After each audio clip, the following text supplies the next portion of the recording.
നമസ്കാരം. Alpha palliative care daily ന്യൂസിലേക്ക് സ്വാഗതം. പ്രധാന വാർത്തകൾ.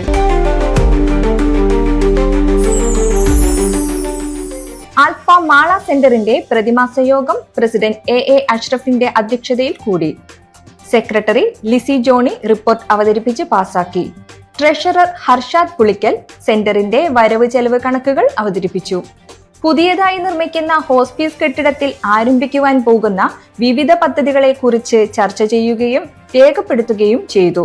ഫിസിയോതെറാപ്പി കെട്ടിടത്തിന്റെ ശീതീകരണം ഉൾപ്പെടെ നിലവിലുള്ള സംവിധാനങ്ങളുടെ പുരോഗതിക്കും വികസനത്തിനും ആവശ്യമായ പ്രവർത്തനങ്ങൾ നടപ്പിലാക്കുവാൻ തീരുമാനിച്ചു.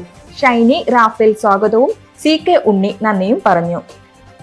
ആൽഫ ചാലക്കുടി സെന്ററിൽ വ്യാഴാഴ്ച നടത്താൻ തീരുമാനിച്ചിരുന്ന സ്റ്റിയറിംഗ് കമ്മിറ്റി യോഗവും എക്സിക്യൂട്ടീവ് കമ്മിറ്റി യോഗവും വെള്ളിയാഴ്ചത്തേക്ക് മാറ്റിയതായി സെക്രട്ടറി ഉഷാദേവി അറിയിച്ചു.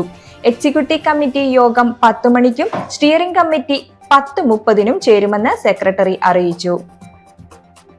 ആൽഫ കൊല്ലം സെന്റർ എക്സിക്യൂട്ടീവ് കൗൺസിൽ അംഗങ്ങളുടെ യോഗം ഏപ്രിൽ 24 വെള്ളിയാഴ്ച രാവിലെ 10 മണിക്ക് ചേരും. സെന്ററിന്റെ ഭാവി പ്രവർത്തനങ്ങളും പേഷ്യന്റ് കെയർ സ്പോൺസർഷിപ്പ് ക്യാമ്പയിൻ വിജയിപ്പിക്കുന്നതിനെ കുറിച്ചും ചർച്ച ചെയ്യുന്ന യോഗത്തിൽ അംഗങ്ങൾ എല്ലാവരും പങ്കെടുക്കണമെന്ന് president professor Lissamma Panjikkaran, secretary Ajoy Jose, treasurer doctor Aniruddhan എന്നിവർ അഭ്യർത്ഥിച്ചു.